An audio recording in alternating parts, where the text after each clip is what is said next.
Urine का chemical examination में हम चेक करेंगे कि यूरिन में प्रोटीन है कि नहीं। तो यूरिन का सैंपल वैसे तो क्लियर होना चाहिए, पर अगर टर्बिडिटी दिखने को मिले, मतलब जाड़ाई दिखने को मिले, तो सेंट्रीफ्यूज करना ज़रूरी है। सेंट्रीफ्यूज करने के बाद, सेंट्रीफ्यूज का मतलब मैंने आगे सिखाया था कि एक टेस्ट ट्यूब लेना होता है, उसके अंदर सैंपल डाल के एक मशीन होता है जिसके अंदर वो टेस्ट ट्यूब रख देने का, वो मशीन एक स्पेसिफिक ग्रेविटी पे हमारे सैंपल को हिलाएगा, मतलब कि उसको राउंड डायरेक्शन में हिला के फिर उसके बाद दो चीज़ें अलग करेगा। ऊपर के भाग को कहेंगे सुपरनेंट, नीचे के भाग को कहेंगे सेडिमेंट।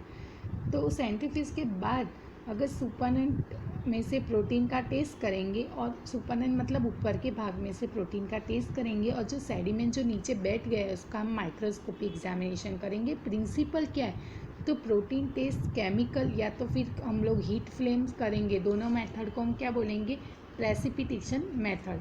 अभी यूरिन को अगर गर्म करने में आए और गर्म करने के बाद जो अवक्षेप मिलता है उसमें प्रोटीन या तो एमरफस घटक हो सकता है। अब प्रोटीन है या एमरफस ये हमको पता नहीं है, तो इनको हम अलग करने के लिए एसिड को लेंगे। एसिड का नाम है सल्फोसिलिक एसिड। तो जब एमरफस घटक होगा तो वो हम लोग जब एसिड डालेंगे तो सॉल्यूशन क्लियर देखने को मिलेगा, पर अगर प्रोटीन होगा और हम ये एसिड डालेंगे तो सॉल्यूशन टर्बिड देखने को मिलेगा, जाड़ाई दिखने को मिलेगी, मतलब कि यूरिन में प्रोटीन हाजिर है। अब रोथेरा टेस्ट हम क्यों करते हैं कि बॉडी के अंदर कीटोन बॉडी प्रेजेंट है कि नहीं।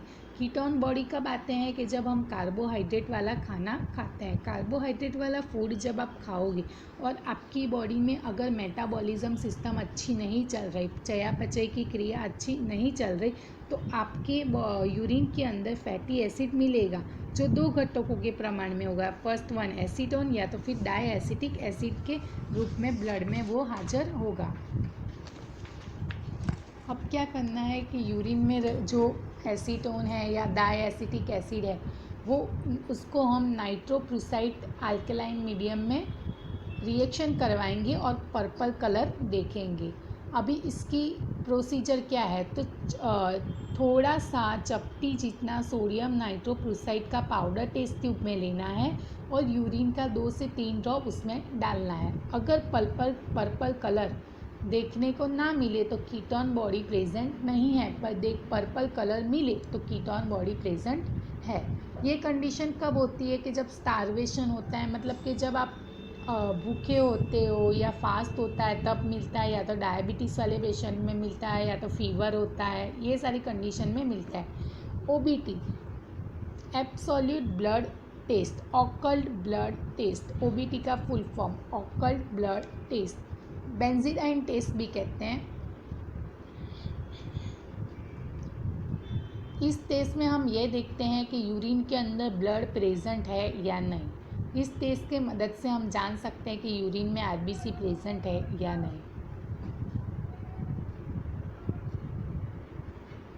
अब इसका प्रोसीजर क्या है, हीमोग्लोबिन में जो पेरोक्सीडेज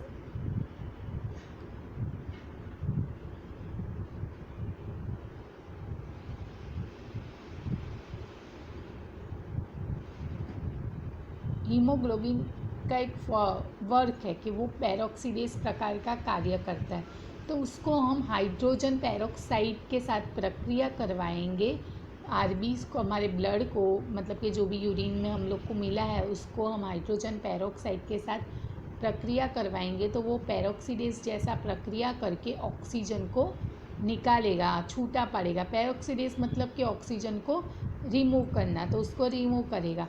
तो जो ऑक्सीजन है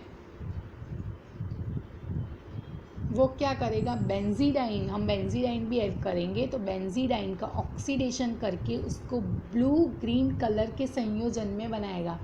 मतलब कि पहले H2O2 से प्रक्रिया करवाना है, H2O2 मतलब हाइड्रोजन पेरोक्साइड, उसके बाद बेंजीडाइन से प्रक्रिया करवाना है जो ऑक्सीडेशन करेगा और ब्लू ग्रीन कलर देगा। अगर ब्लू ग्रीन कलर जैसा संयोजन बना मतलब कि यूरिन के अंदर ब्लड प्रेजेंट है। पद्धति क्या है, इसकी प्रोसीजर क्या है, तो एक छोटी सी टेस्ट ट्यूब लेनी है, उसके अंदर पिंच जितना बेंजीडाइन पाउडर डालना है, फिर 2 से 3 ड्रॉप ग्लेशियल एसिटिक एसिड डालना है। उसके बाद 1 से 2 ड्रॉप H2O2 डालना है। टेस्ट ट्यूब लिया, उसके अंदर बेंजीन पाउडर डाला, 2 से 3 ड्रॉप ग्लेशियल एसिटिक एसिड डाला और 1 से 2 ड्रॉप H2O2 मतलब हाइड्रोजन पेरोक्साइड, और 2 ड्रॉप हमारा जो यूरिन सैंपल है उसको डालना है। अब कलर चेंज देखना है, जो ब्लू ग्रीन कलर हो गया मतलब कि टेस्ट पॉजिटिव है, मतलब यूरिन में ब्लड प्रेजेंट है, और कलर चेंज नहीं हुआ तो टेस्ट नेगेटिव है। अब बाइल सॉल्ट का सिद्धांत क्या है कि जब सल्फ़र पाउडर को यूरिन के सपाटी पर रखेंगे, यूरिन के सरफेस पर रखेंगे, तो बाइल सॉल्ट में जो यूरिन अगर प्रेजेंट होगा तो वो सल्फ़र पाउडर को नीचे की तरफ खींचेगा और नीचे के सरफेस पे उसको बैठा देगा। नॉर्मल यूरिन में सल्फ़र पाउडर नीचे नहीं जाता, वो ऊपर ही प्रेजेंट रहता है। तो इसकी प्रोसीजर क्या है कि एक टेस्ट ट्यूब लेना है, उसमें यूरिन हमारा जो सैंपल है उसको डाल देना है, उसके ऊपर हमको डालना है सल्फ़र पाउडर डालोगे तो अगर उसके यूरिन के अंदर बाइल सॉल्ट प्रेजेंट होगा तो वो पाउडर नीचे जाके तलिए पर बैठ जाएगा, मतलब कि बाइल सॉल्ट प्रेजेंट है। पर अगर वो पाउडर यूरिन के सरफेस पे ही है, वो नीचे नहीं गया, मतलब बाइल सॉल्ट प्रेजेंट नहीं है। अब आया बाइल पिगमेंट।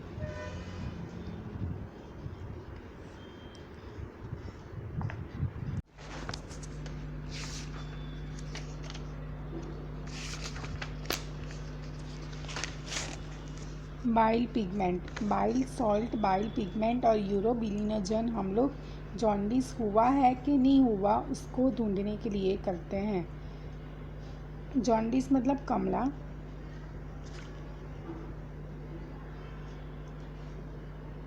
अब बैरियम हम रिएजेंट डालेंगे बैरियम, तो वो क्या करेगा, जो यूरिन में सल्फेट होगा उसके साथ जाके बाइंड हो जाएगा और उसका प्रेसिपिटेशन बनाएगा, उसका अवक्षेप उत्पन्न करेगा। अब बाइल पिगमेंट जब यूरिन में हाजिर होगा तो वो ये घटक के साथ स्टिक हो जाएगा। ये घटक मतलब बैरियम जो सल्फेट के साथ जुड़ा है उसके साथ जाके स्टिक हो जाएगा। फिर उसके ऊपर हम डालेंगे कच्चे रिएजेंट। जो फचेट रिएजेंट होगा उसमें फेरिक क्लोराइड होगा, जो बिलीरुबिन का ऑक्सीडेशन करेगा। ऑक्सीडेशन मतलब ऑक्सीजन को रिमूव करेगा ट्राईक्लोरो एसिटिक एसिड की हाजिरी में, और ग्रीन कलर का बिलीवर्डिन बनाएगा। अब इसमें क्या करना है कि टेस्ट ट्यूब लेना है जिसमें 5 ml यूरिन सैंपल लेना है और 5 ml 10% जो हमने BaCl2 लिया है उसको लेना है। BaCl2 मतलब बैरियम क्लोराइड। अब उसको 5 मिनट के लिए 2000 RPM वो एक यूनिट है कि जो हम सेंट्रीफ्यूज करते हैं ना, तो जितने स्पीड में करते हैं उसके पीछे RPM लगाया जाता है, RPM रेट पर मिनट सेंट्रीफ्यूज किया जाता है। फिर सुपरनेंट को हम जो सुपरनेंट ऊपर सेंट्रीफ्यूज के बाद 2 भाग सेपरेट होंगे। फर्स्ट वन जो ऊपर होगा अपर पार्ट को हम बोलेंगे सुपरनेंट, और जो नीचे होगा लोअर पार्ट को बोलेंगे हम सेडिमेंट। तो जो सुपरनेंट है उसको हम बिलिनोजन टेस्ट के लिए उपयोग में ले लेंगे, और जो सेडिमेंट है उसमें पिगमेंट ढूंढेंगे, बाइल पिगमेंट। अब सेडिमेंट को क्या करना है कि एक फिल्टर पेपर लेना है, उसके ऊपर डाल देना है, फिर 1 से 2 ड्रॉप उसके ऊपर फचेट रिएजेंट डालना है और कलर देखना है कि कौन सा कलर आ रहा है। जो ग्रीन कलर का रिंग हुआ या अवक्षेप मिला ग्रीन कलर का तो बाइल पिगमेंट प्रेजेंट है, और जो ग्रीन कलर का नहीं मिला तो एब्सेंट है। अब यूरोबिलिनोजन में मैंने बोला कि जो हमने ऊपर सुपरनेंट अलग किया उसको हम लोग यूरोबिलिनोजन में ढूंढने में उपयोग में ले लेंगे। अब यूरोबिलिनोजन है वो पी मतलब para di methyl amino benzaldehyde के साथ एसिडिक माध्यम में प्रक्रिया करके पिंक कलर का संयोजन बनाएगा। उसमें एक टेस्ट ट्यूब लेना है, टेस्ट ट्यूब के अंदर 2 ml सुपरनेंट लेना है। सुपरनेंट जो ऊपर का भाग हमने आगे के टेस्ट में बाइल पिगमेंट में अलग किया वो, और उसमें 0.02 ml एनरिच रिएजेंट डालना है। अब पिंक कलर मिले तो यूरोबिलिनोजन प्रेजेंट है। वैसे तो सामान्य कोई भी हेल्दी व्यक्ति में थोड़े प्रमाण में यूरोबिलिनोजन हाजिर होता है, तो जो जिसमें बहुत सारा यूरोबिलिनोजन होगा उसका पिंक में से पर्पल कलर हो जाएगा, तो उसको बोलेंगे कि इसमें बिलीरुबिन का प्रमाण बहुत है। ग्लूकोज के लिए बेनेडिक्ट टेस्ट करेंगे, तो उसमें क्या करना है कि जब बेनेडिक्ट रिएजेंट को 8 बेनेडिक्ट रिएजेंट को लेना है और उसके ऊपर 8 ड्रॉप यूरिन डालना है। यूरिन डालने के बाद उसको गर्म करना है। तो ग्लूकोज अगर यूरिन में प्रेजेंट होगा तो वो क्यूप्रस आयन का रूपांतर क्यूप्रिक आयन में करेगा, नहीं सॉरी, क्यूप्रिक आयन का रूपांतर क्यूप्रस आयन में करेगा, मतलब क्यूप्रिक आयन को क्यूप्रस आयन में कन्वर्ट करेगा। अब जो रिएजेंट में सोडियम कार्बोनेट है वो क्यों यूज़ हो रहा है, क्योंकि वो अल्कलाइन मीडियम दे रहा है, इसीलिए। बेनेडिक्ट जो हम लोग रिएजेंट ले रहे हैं उसका कलर ब्लू होता है, पर अगर वो 8 ड्रॉप यूरिन डालने के बाद गर्म करने के बाद ग्रीन, येलो, ऑरेंज, रेड जैसे में कन्वर्ट हो गया तो अलग अलग प्रमाण में हम बोल सकते हैं कि ग्लूकोज हाजिर है। वो उसके कलर पर डिपेंड होता है। अब इसमें प्रोसीजर क्या है कि एक टेस्ट ट्यूब लेना है, उसमें 5 ml बेनेडिक्ट रिएजेंट डालना है जो ब्लू कलर का होगा, उसके ऊपर 7 से 8 ड्रॉप यूरिन डालना है और उसको गर्म करना है टेस्ट ट्यूब को। तो जब वो बॉईल होने लगेगा तब 5 से 10 मिनट तक रखना है, फिर उसको ठंडा होने देना है। फिर देखना है कि ब्लू कलर है तो टेस्ट नेगेटिव है, मतलब कि प्रेजेंट ग्लूकोज प्रेजेंट नहीं है, पर अगर येलो, ग्रीन, रेड, ऑरेंज आया तो ग्लूकोज प्रेजेंट है। अब माइक्रोस्कोपिक एग्जामिनेशन करेंगे यूरिन का। यूरिन को हम लोग माइक्रोस्कोप में चेक करेंगे। तो अगर हम माइक्रोस्कोपिक एग्जामिनेशन करते हैं तो उसमें क्या करना है कि एक टेस्ट ट्यूब में यूरिन का सैंपल लेना है 3 to 4 पार्ट, फिर उसको सेंट्रीफ्यूज करने रख देना है 3000 RPM पर 10 से 15 मिनट के लिए। फिर सेंट्रीफ्यूज के बाद दूसरी टेस्ट ट्यूब में सुपरनन को अलग कर देना है, जो ऊपर का पार्ट है वो, और जो नीचे टेस्ट ट्यूब को अच्छे से हिला लेना है और सेडिमेंट का एक एक ड्रॉप स्लाइड पे रख देना है और सेडिमेंट से हम लोग माइक्रोस्कोपी एग्जामिनेशन करेंगे। तो माइक्रोस्कोपी एग्जामिनेशन में कौन कौन सी चीज़ें दिखती हैं उसकी मैंने चार्ट बना के फ़ोटो में रख दिया है, वो आप लोग अपने बुक्स में लिख सकते हो, क्योंकि आप एग्ज़ाम में वैसे ही लिखोगे तो आपको वैसे ही फुल मार्क्स मिल जाएंगे। तो पहला सेल में कौन कौन से सेल होंगे, तो एपिथेलियल सेल। तो जो एपिथेलियल सेल कैसे दिखते हैं, तो ट्यूब्यूल, यूरेथ्रा, वजाइना में से वो उत्पन्न होते हैं और सामान्य रीति वो 3 to 4 HPF एपिथेलियल सेल दिखने को मिलते हैं। वो सबसे ओल्ड सेल होते हैं जो निकल जाते हैं, वो यूरिन में प्रेजेंट होते हैं। अब एपिथेलियल सेल है वो 3 तरीके के होंगे, tubular epithelial, transitional epithelial, squamous epithelial. Tubular है वो WBC से थोड़े बड़े होंगे और वो राउंड शेप में होंगे। ट्रांजिशनल है वो भी राउंड होंगे पर WBC से 3 से 4 गुना बड़े होंगे। फिर स्क्वैमस है वो स्क्वैमस वो एकदम फ्लैट सरफेस के होंगे और अनियमित आकार के होंगे। इसके जो सेल साइटोप्लाज्म है वो ज़्यादा देखने को मिलेंगी, न्यूक्लियाई होगा जो बीच वाला वो छोटी छोटी होंगी सेंटर में।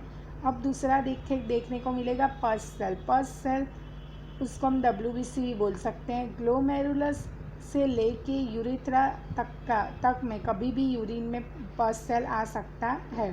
सामान्य तरीके में यूरिन में 2 to 3 HPF जितना पस सेल हाजिर होता है और इसमें न्यूट्रोफिल सबसे ज़्यादा देखने को मिलता है। अब RBC होगा, तो जब आप यूरिन कलेक्ट करते हो तो RBC लाइट येलो दिखता है जब आप तुरंत कभी भी रैंडमली कलेक्ट करते हो तब। बाइकॉन्केव डिस्क जैसा दिखेगा। यूरिन में जब पानी का प्रमाण ज़्यादा होगा तो हाइपोटोनिक यूरिन के कारण RBC फूट जाएगा, वो लाइस हो जाएगा और वो जो RBC टूटता है वो रंगहीन सर्कल में देखने को मिलेगा। ये RBC कौन सी कंडीशन में देखने को मिलेगा यूरिन में, कि जब आपको अल्सर हो जाएगा, चीरा हो जाएगा या तो कहीं आपको इंजरी हुई होगी तब। अब क्रिस्टल आपको कितने तरीके के देखने को मिलेंगे, तो क्रिस्टल में एसिडिक क्रिस्टल, अल्कलाइन क्रिस्टल। तो जो एसिडिक क्रिस्टल है वो उसके 3 प्रकार है, यूरिक एसिड है, कैल्शियम ऑक्जेलेट है और एमोर्फस है। तो यूरिक एसिड में क्या है कि वो स्क्वायर जैसे दिखेंगे और फ्लावर जैसे शेप में होंगे। वो सामान्य तरीके में लाइट येलो कलर के दिखते हैं और यूरिनरी पिगमेंट में स्टेन होते हैं वो। कौन सी कंडीशन में होता है, जब गाउट होता है तब, या तो क्रोनिक नेफ्राइटिस होता है तब यूरिन में यूरिक एसिड मिलता है। कैल्शियम ऑक्जेलेट वो रंग विहीन होता है और एनवेलप आकार का होता है, डम्बेल आकार का होता है, और उसका जो एंड होता है वो डिस्क जैसा दिखता है। वो कौन सी कंडीशन में सबसे ज़्यादा होंगे, जब आप टोमेटो या फिर स्पिनिच या तो फिर जिंजर, गार्लिक, ऑरेंज ये सब खाने में ज़्यादा लोगे तब आपके यूरिन में कैल्शियम ऑक्जेलेट ज़्यादा दिखेंगे। डायबिटीज़ में, फिर स्टोन वाली किडनी स्टोन, ये सब कंडीशन में भी मिलते हैं। एमोरफस यूरेटस ग्रैन्युलस एमोरफस आकार विहीन, मतलब वो उनका शेप नहीं होता, वो कोई भी आकार में होते हैं। अल्कलाइन क्रिस्टल जिसमें ट्रिपल फॉस्फेट है, जो रंग विहीन है, प्रिज्म आकार के होते हैं और 3 से 6 बाजू होती है उनकी, जो आप डायग्राम में देख सकते हो। ये जो मैं बोल रही हूँ ना, वो अगर आप डायग्राम याद भी कर लो ना तो आप डायग्राम के बेस पे इसके बारे में लिख सकते हो। कैल्शियम कार्बोनेट वो कलर बिना का होता है और डम्बेल आकार का होता है। ग्रैन्युलर मतलब छोटे छोटे ग्रैन्यूल्स जैसे दिखते हैं। एमोरफस फॉस्फेट वो आकार विहीन होता है और क्लिनिकल सिग्निफिकेंस इसका कुछ नहीं है। अभी न्यूट्रल क्रिस्टल 3 तरीके के थे, एसिड क्रिस्टल, अल्कलाइन क्रिस्टल और न्यूट्रल। अभी न्यूट्रल में कितने हैं? 4, जिसमें कोलेस्टेरॉल क्रिस्टल है, सिस्टाइन क्रिस्टल है, टायरोसिन है और ल्यूसिन है। ये मेन जो चार्ट है ना, उसका अगर आप डायग्राम ही याद कर लोगे ना कि कैसे कैसे आकार के हैं, तो उसके हिसाब से आप उसके बारे में 2 से 3 वाक्य आराम से लिख सकते हो। कोलेस्टेरॉल क्रिस्टल ये क्रिस्टल बड़े होते हैं, फिर फ्लैट होते हैं, सपाट और पारदर्शक, मतलब कि ट्रांसपेरेंट दिखने को मिलते हैं। कौन सी कंडीशन में? नेफ्राइटिस में होते हैं। फिर सिस्टाइन क्रिस्टल वो भी रंग विहीन होते हैं, फिर साइनी होते हैं, षटकोण होते हैं, मतलब कि बेंजीन जैसा होता है, और प्लेट जैसा उनका आकार होता है, और हर कॉर्नर पे उनकी सेम वो होती है, बाजू उनकी होती है, वो हर कॉर्नर पर सेम होगी। क्लिनिकल कंडीशन क्या है कि वो स्टोन होता है, किडनी स्टोन, ये सारी में देखने को मिलेंगी। टायरोसिन वो नीडल, मतलब कि सुई जैसे आकार के दिखते हैं, वो लीवर डिजीज़ में सबसे ज़्यादा मिलते हैं। ल्यूसिन क्या है? क्रिस्टल, ये ऑयली और बहुत चमकता दिखता है, मतलब शाइनी होता है। हिपेटाइटिस जैसी कंडीशन, या तो फिर ग्रीन वेजिटेबल्स ज़्यादा प्रमाण में आप खा लोगे तब ल्यूसिन देखने को मिलेगा। कास्ट, अभी मैं ये जो बोल रही हूँ ना, इसमें जितनी लाइन मैं बोल रही हूँ कि इतना इतना ही याद रखना है, पेज में एक्स्ट्रा दिया गया है पर आप उसको नहीं याद रखना, मैं जितना बोल रही हूँ उतना ही आप टिक कर लेना। कास्ट वो किडनी के ट्यूब्यूल्स में सबसे ज़्यादा कास्ट मिलते हैं। उसमें टाइप है granular cast, hyaline cast, RBC cast, WBC cast, epithelial roll cast. ये सारे जो कास्ट है वो कहाँ से मिलते हैं? ट्यूब्यूल के पोलान में होते हैं। किडनी का जो ट्यूब्यूल्स है उसके पोलान में होते हैं, जो यूरिन में आते हैं। उसका शेप याद कर लो तो आप उसके बारे में लिख सकते हो। तो ग्रैन्युलर कास्ट है वो किडनी के रोग में देखने को मिलेगा, और ये कास्ट है वो जो क्रैक सेल होता है ना, वो टूट जाते हैं, उसके कारण देखने को मिलता है। हाई अलाइन कास्ट है वो कलर बिना का होगा, ट्रांसपेरेंट होगा, और उनका एंड होगा वो राउंडेड होगा। फिर आरबीसी कास्ट में,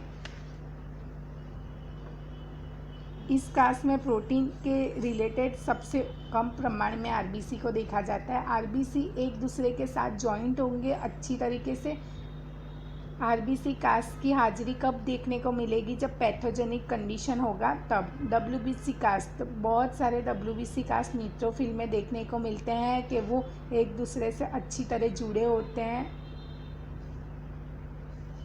और लूज अच्छे तरीके से भी होते हैं या तो लूज तरीके से भी होते हैं। कौन से इन्फेक्शन में होगा? पायलोनेफ्राइटिस में, ग्लोमेरुलस डिजीज़ में होगा।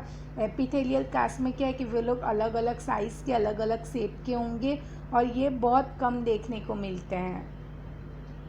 अदर फाइंडिंग्स में क्या है कि यूरिन को जब हम माइक्रोस्कोप में देखेंगे तो यीस्ट सेल भी देखेंगे, बैक्टीरिया भी दिखते हैं, और पैरासाइट भी दिखते हैं। तो जो यीस्ट सेल देखते हैं, तो यीस्ट सेल मतलब पता है ना कि वो यीस्ट फंगस के अपर का पार्ट, ऊपर का स्टेज होता है जो यीस्ट सेल में कन्वर्ट होता है, कि जो रंग विहीन होता है, डम्बेल आकार का होता है, और बडिंग मतलब कि मदर सेल में से डॉटर सेल प्रोड्यूस होता है, उसको बडिंग बोलते हैं। तो यीस्ट यूरिनरी ट्रैक इन्फेक्शन में और डायबिटीज़ में ज़्यादा देखने को मिलता है। बैक्टीरिया, सामान्य यूरिन में बैक्टीरिया हाजिर नहीं होता, पर अगर यूरिनरी ट्रैक इन्फेक्शन है, यूरेथ्रा है, वजाइनल इन्फेक्शन है, तो उसके बाहर कंटामिनेशन मतलब कि गंदगी के कारण भी या तो मिक्स हो सकते हैं या तो इन्फेक्शन के कारण भी बैक्टीरिया देखने को मिल सकते हैं। Urinary track infection. पैरासाइट सामान्य हाजिर नहीं होते, पर असामान्य कंडीशन जैसे कि उसको रोग हुआ है तब कौन कौन से होंगे, ट्राइकोमोनास या तो जियार्डिया। ये नाम याद रखना दो।